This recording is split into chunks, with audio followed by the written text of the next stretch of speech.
into the heart of what truly matters, our families. Healthy families make healthy societies. I'm Randy. And I'm Lesli. We're diving deep into the powerful insights of Dr. Randy's groundbreaking book, The Family Legacy: Shaping Culture from the Inside Out. Hear inspiring stories and strategies to transform your family.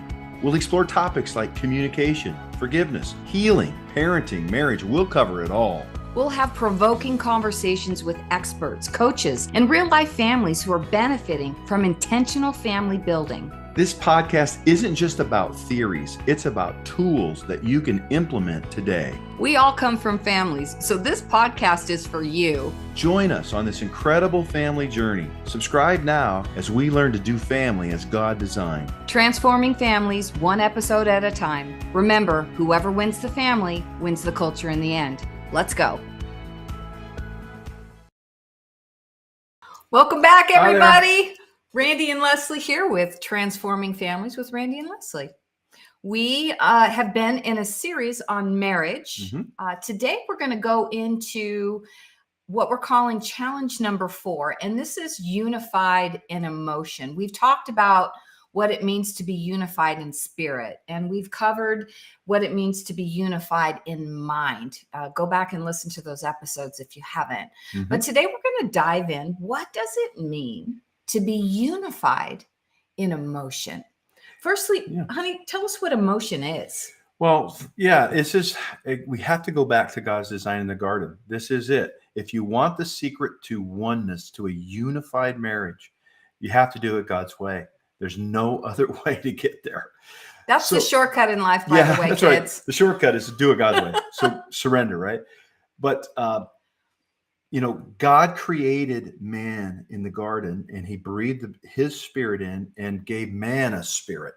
And that spirit from God that created man's spirit interacted with the ground and created the body was the ground, but the soul, the mind, the will, and emotion became a living soul. Man became a living soul.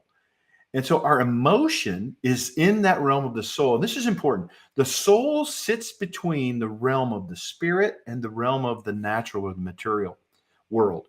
And in that realm of soul is our will. And all the parts of our being, we talked about this a lot the last few episodes, but the parts of our being, our spirit, our mind, our emotion, and our body, all are fighting for the will. And even the will is fighting for itself. Because wherever the will goes, the entire being goes. Now, in God's design, our spirit was connected and communing with his spirit. And the life that we were getting from our source, our Father, was informing our spirit. And our spirit was then saying, mind, think this way, the way the Spirit of God thinks. Emotions feel this way. Because, and actually, that's an afterthought. The emotions follow our thinking, right? That's right. So we've talked about this before, but our emotions do a lot of things for us. Firstly, they're a gift from God. But our emotions in large part, they are like the indicator lights on the dashboard of a car. When you're driving along in your car and you've got a bright light or a bell, ding, ding, ding, ding, or this flashing light, it's letting you know that there's something going on in the operating system of the car. Maybe it's low air pressure, or you need oil, or, all the newer the car, the fancier the indicator lights. But our emotions serve us in the same way. They let us know what's going on in the operating system in our mind, right? And some people believe that they're driven, that their emotions are, that's everything comes out of their emotions. It's the engine of the train. It's the engine of the train. It's leading the way. Thank you.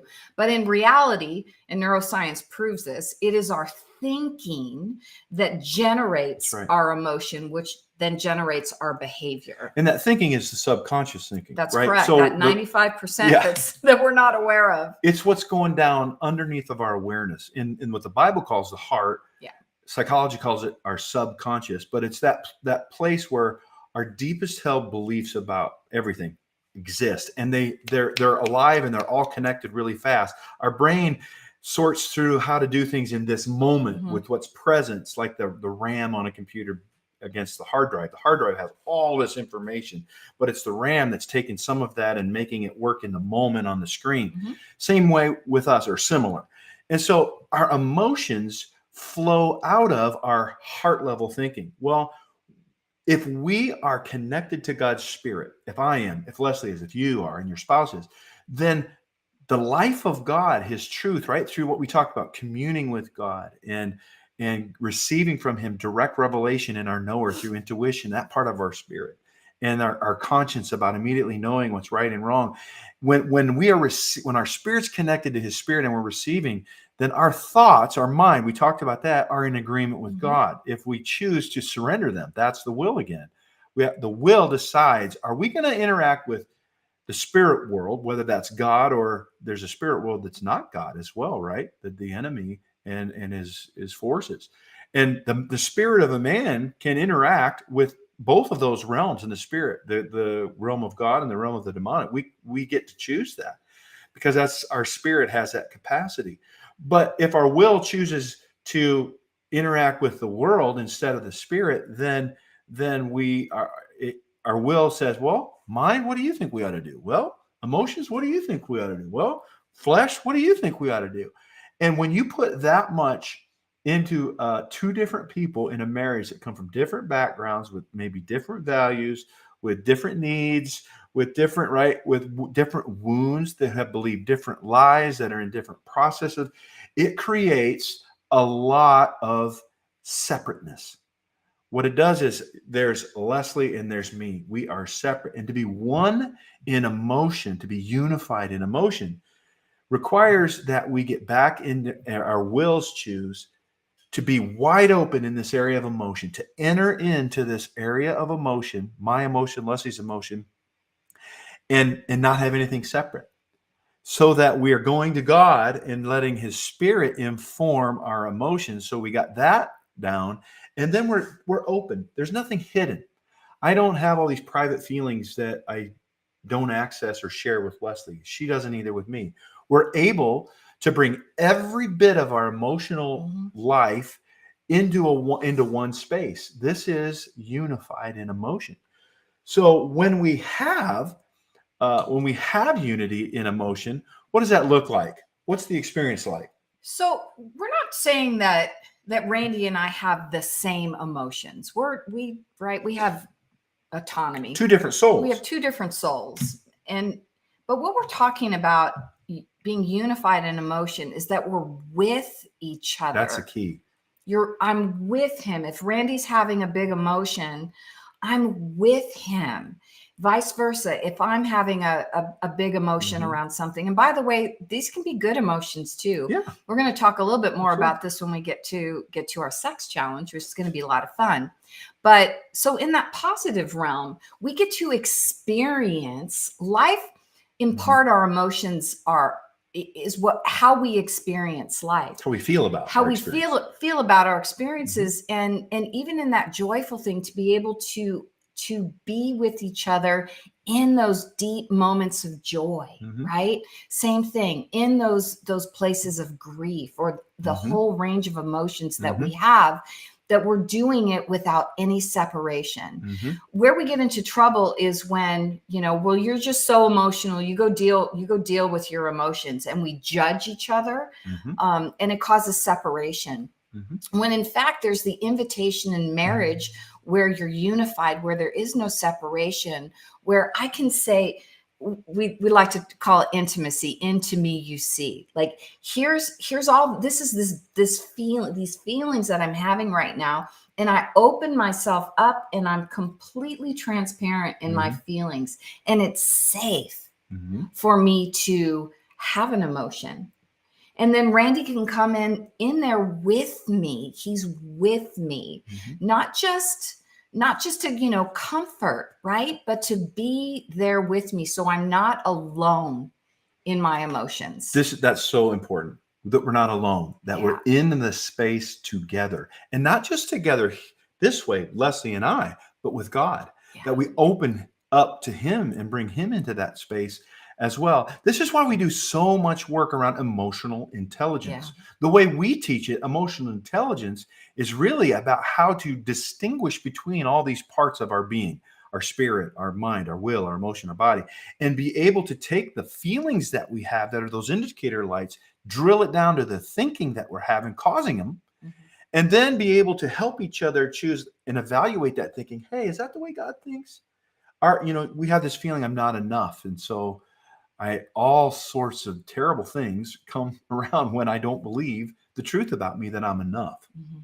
And so I try to strive, or I try to perform, or I try to blame, or I try to avoid, Control. or I just get mad at myself and condemn myself and get depressed because I believe I'm not whatever. And that just creates havoc, not only in me, but as I'm one with Lesli, it creates a problem here. And so how we come together as one in EQ or emotional is we say, hey, let's go there together. Mhm. Help me process through this anger I'm having, or this fear that I'm having, or this fear of man, and when I say that, I'm safe. And she comes in that space. Empathy is walking in another person's shoes with full understanding. Yeah. Not with ridicule. And this is what it looks like when you're not one, right? Right. Emotionally is you blame, you criticize, you judge, Just don't feel that way. you avoid, you try to fix it, right? Here's one, you personalize it. Well, why are you so mad? What did I do? And all of a sudden we turn their feeling of, your spouse's feeling of emotion around something into, now I'm the cause. And so I get defensive. And Separate. there's so much that separates when we're not one emotionally. And so, you've heard the term validating. So if Lesli is really hurt because whatever, let's say that she had real high expectations that something would come through and it didn't come through, and she's just really down about that and just sad and just kind of upset about that she's able to come to me and explain her feeling. And I'm just going to listen to understand. I'm going to enter in. And I'm going to not judge it. I'm not going to fix it. I'm not going to talk about why she shouldn't feel that way, or why she should do it differently, and why she was wrong in the first place, and what did I do wrong that is my fault that you didn't get your expectation. Stop it. All of those are signs that we are not unified. This should be the indicator light right there. When your spouse is experiencing an emotion, especially a strong emotion, and your thinking starts going into all those places that Randy just talked about, these are the indicator lights on the dashboard of your car right there for you to go into your own self-governance there. Mm-hmm. But again, this picture that we're trying to paint with this unified is there's nothing between us. Yeah. We are together in this. Yes. This is really important if you want to walk in the fullness, the full experience of God's design for marriage. And I hope that you're able to hear us and begin thinking.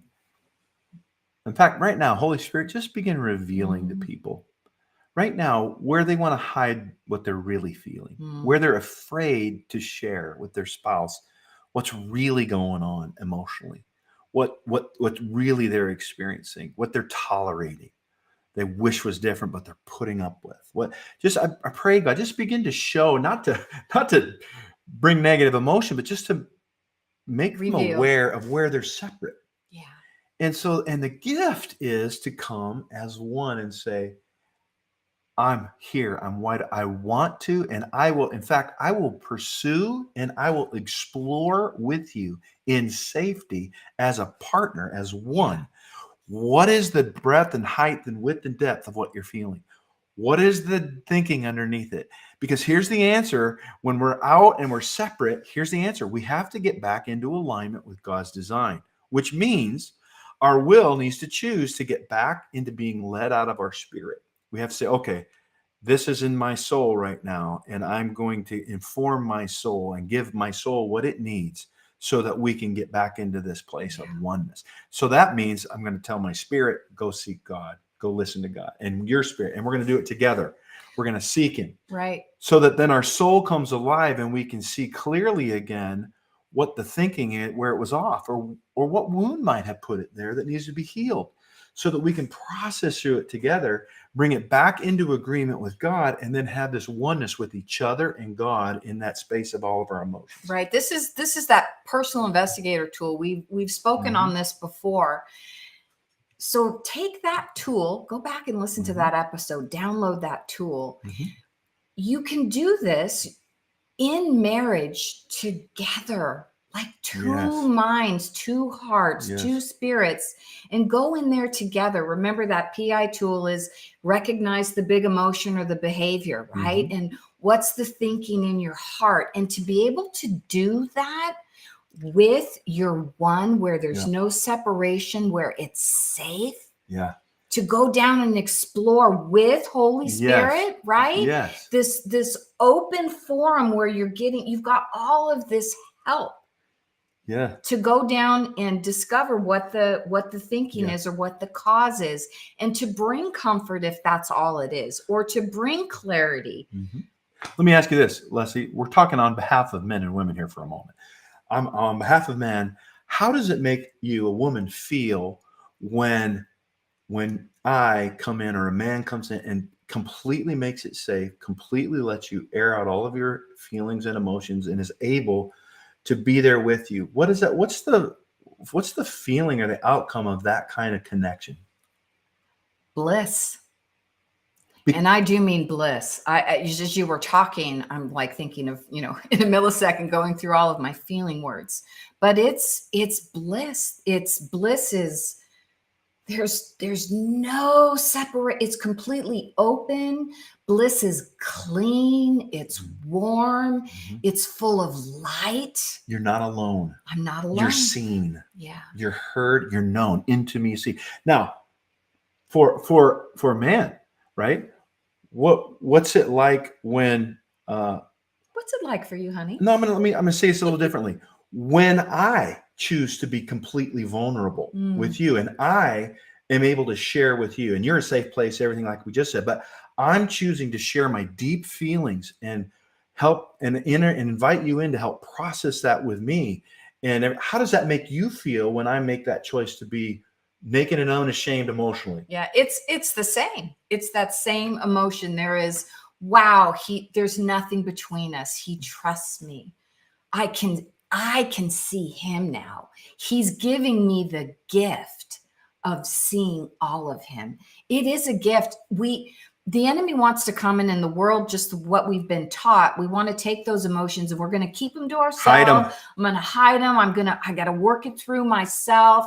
It's hidden, right? You'll be rejected if you really let them see how you are. Right. And so this gift of being with your spouse in their emotion there's just not a safer, and it's a gift to show them. It's actually selfish to hang on to those emotions, and it causes us to go into victimhood, and that's a whole other podcast there. Yeah. And I'm sorry. Go ahead. Yeah. And so we've grown accustomed, so many of us, to avoiding. We want to avoid discomfort and pain. And what that does is it means we stay in that alone. So, well, I'll just take care of it with God. Well, that's great. And you should. And God's design was for him and your spouse and you to all be in that space together as one. That is Jesus's prayer was, Father, let them be one, just as we are one. Listen, we grow each other. We heal in marriage. It is a place to grow and heal, just like the human experience, but in God's design for marriage. And when Randy and I together are in an emotion together, and we together get to the thinking, and when I have a revelation, let's say, as he's making it safe for me, then he gets that same revelation. Oh, yes. Like that's good. Guys, it's the full expression of God's design. So good. And so in a moment, we're going to come back after the break, and we are going to talk about, what stops us from being one emotionally. And we're going to talk about how to get into oneness emotionally. We'll be right back. Sometimes challenges in marriage can feel overwhelming, especially when there are areas of separation around money, parenting, or sex, leading us to, oh, well, this is as good as it's going to get. Most pain in marriage comes from being separate. God's design for marriage is oneness. Oneness is the prize of marriage. But what is oneness practically in our day-to-day life? And how do we get there from here? Hi, Dr. Randy and Lesli from the Family Reformation Project. We empower couples with practical tools and support to help break the cycles of separation. We've turned our coaching sessions for couples into the unified 6-week marriage challenge. Through 6 experiential classes and 6 challenges over 6 weeks, you will learn how to be unified in 6 key areas. Unified in design, spirit, mind, will, emotion, and body. It's not too late to transform your marriage forever. Join us for the unified 6-week marriage challenge. Click on the link below to register today and get unified for the price of a date. Welcome back to Transforming Families with Randy and Lesli. We're talking about being unified in emotion. It's challenge number 4 of the Unified Marriage Challenge. And we're entering into this place. Well, what would stop us? We've talked about what it means to be connected and be one emotionally with each other and God. But what would stop us from that? Well, it's the same thing that stops us or starts us. The same thing. It is our will. We choose not to be. You say, well, no, I'm not. I want to be. Listen, want is not enough to bring oneness. No. Want is just want. It's lack. But choosing puts to work I believe, the most powerful aspect of what God created in us, which was our will. Our will is powerful, and it can be misled for good or bad. But when our will is surrendered to our spirit, and our spirit is alive and receiving life from God, then our will is able to make powerful choices about what I think, which determines how I feel and how I act and what I'll do. And this is the same problem. If I want my will my way and I will not do it God's way, it's hopeless. You are not going to be unified in spirit or any other place. Yeah. And, we're talking to a believing audience, Christians. Mm-hmm. This is happening in Christian marriages every day, all day. If it weren't true, the divorce rate wouldn't be just as high in the Big C church as it is out there in the world. And so what is different about a Christian marriage versus a worldly marriage? It's the Spirit of God. Yes. That's it. We talked about that in our previous episodes. We must be living out of our spirit. And how we do that is by engaging our will. Yeah. Will I surrender and posture myself in order, in design? And if I get to decide that. Yes. Folks, we're in our own self-made hells. It's true. Because we choose to hang on to our will. The remedy out of that is to get back into order. And this is my hashtag. I know it ruffles some feathers, but it's not hard, guys. This is not hard. You choose. Okay. It's actually easy to surrender my will to a God that's good. Yeah. I'll say this. If it's hard, and a lot of people experience that, we did at a point in time, the hard is an indicator light in itself that you're just not willing yet to do it God's way. So what keeps us from being unified? Well, I want my way. I want to do what I want, when I want. I want to spend the money I want, how I want. I want to have sex when I want, and how I want. And I want, and that is not being unified. When our will finally realizes and our being realized that is not working. I'm tired of the fighting. I'm tired of the separation. I'm tired of being alone. I don't want to be a roommate with my spouse. I don't want to just be a maid or a live-in nanny or, be a caretaker. I want oneness. I want to know you and be known by you. And I want to bring God into all of that. Until you get fed up and the pain gets high enough, you might not be. No, it doesn't have to be that way. Often it is. But when it comes that time, you're like, why not now? Why isn't this the time? If you're listening, it's not too late, guys. What about now? To engage? You choose today. This is just a funny story. I just came to mind. We were working with a married couple, and this young man actually actually believed before he got married, the reason to get married was to have domestic help and sex whenever he wanted. And I mean, he was unapologetic about this. He just didn't know what he didn't know. What a deal. What a deal, right? For him. And you know, for a woman, it might be, well, I just want somebody that's gonna, you know, be a breadwinner or whatever, so that I can have as many children I want. And right. My point is, we all get married for a lot of different reasons based on what we believe in our heart. Anything, guys, though, outside of design just falls short. And Jesus came to give us life and life to the fullness. And God created marriage because he wanted this. He took Eve out of Adam. It's the perfect counterparts to each other. And when we come together, it is so life producing. And to be able to do this in our emotions is beautiful. It's fulfilling. Yeah. It's what makes us feel connected and as one. Yeah. Right? When we're one in mind, it's how we think about being connected. And when we're one in spirit, it's who we are being connected. With God. It's all flows out of getting things in line with the way God designed it. There is no other way. This is the shortcut. It's doing it right by design. And so what do we do? How do we get there from here? Is one of the things we say often. So here we are. We're not unified. What do we do?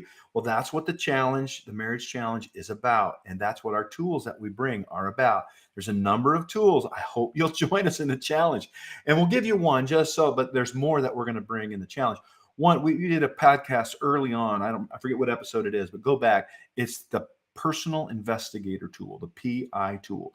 That tool is a process. It's a series of questions that you can choose to put around this, where you start with the big emotion or the behavior, and then you ask yourself in a safe place, in a safe environment, as one together, what's the thinking in my heart creating this feeling? And you spend the time with Holy Spirit and each other to really drill it down. I say drill it down, watch the video, you'll know what I mean. When you come to the bottom of the belief system that's creating the big emotion, then you take that. Let's say it's I'm not enough. We'll just go with that one again. I'm just not enough. So common at the bottom of a lot of people's issues, emotionally and otherwise. It's because they have this sense I'm not enough. I'm not lovable. Because we do any number of things to try to make us enough if we believe we're not enough, instead of just being enough. And so we get down to there, and then it's, well, where else in life is this thinking showing up? And a quick look will show pretty much everywhere. Because how we do anything is how we do everything at some level. Listen, if you're experiencing separation in your marriage, I guarantee you're experiencing it in all areas of Other your relationships. life. All other relationships. Remember, we're talking about unified, and we're talking about intimacy. Into me you see. There's nothing between us. Nothing hidden. Not spiritually, not in our mind, our thinking, not in our emotions. There is nothing separating us. And together we're strong. We're stronger together, to coin a phrase. Yeah. But we are, and we're living in fullness. It's bliss. Yeah, it's so good. And so then we take the next step, which is, well, let's weigh the costs and benefits of choosing to think that way, like I'm not enough. Actually, I'm choosing to think that. I can choose not to think that. I can choose, why not, to believe what God says about being enough, right? Which is what? You're my beloved son, daughter, whom I'm well pleased. Wow. That he died for us. We were so valuable, that we're enough. Wow. Okay, I can choose to believe that. So we look at the costs and benefits. And, the benefits of choosing to believe I'm not enough, believe it or not, there's a lot of them. What are some of them? I don't have to try. Yeah. I can avoid. I can blame. I can blame my spouse for my problems. I'm just going to keep it right here, because if I'm not responsible and it's her fault or his fault, then, it's not on me. Wow. Where else is that showing up? Some of you that's life? going to hit, because that's common and we're just not aware of it.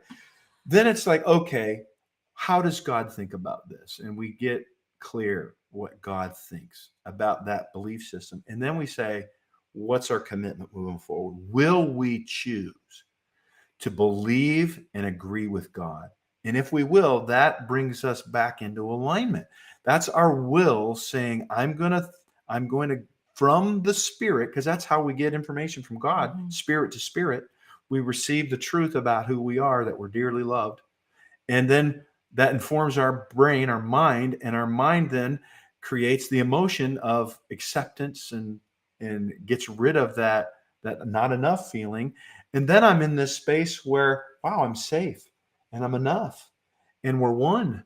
And wow, what a gift. Hear me. What a gift to give to your spouse, to be wide open emotionally, nothing held back, nothing hidden, to be safe to go there. And especially then get their help and partnership in taking those feelings and the thoughts under them to the Lord and getting them in agreement with God and coming back into a place where we can be one with each other and God. Think of that 3-chord, right? You're Randy and I with the Lord, you, your spouse with the Lord. That there is strength there. Yes. So good.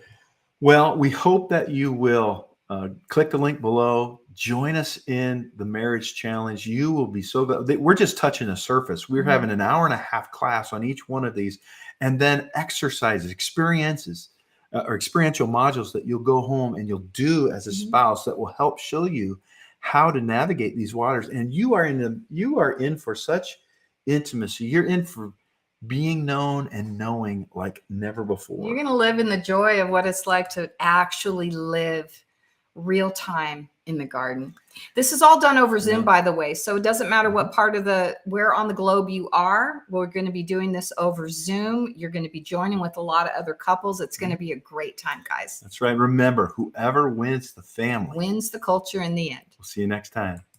That wraps up another inspiring episode of Transforming Families with Randy and Lesli. We hope that today's conversation has left you feeling empowered and equipped to take action. Remember, transforming families begins with transforming ourselves. Let's be intentional, loving, and persevere. You're not alone. We're right here with you. We believe Proverbs 24:3. Wise people are builders. They build families, businesses, and communities. Through intelligence and insight, their enterprises are established and endure. Thanks for joining us today. We encourage you to stay connected with us on social media, join our email list, and learn more about our resources and classes at the Family School by visiting thefamilyreformationproject.com. Remember to subscribe, share with your loved ones, and spread the word about transforming families. We'll see you on our next episode. And remember, whoever wins the family wins the culture in the end.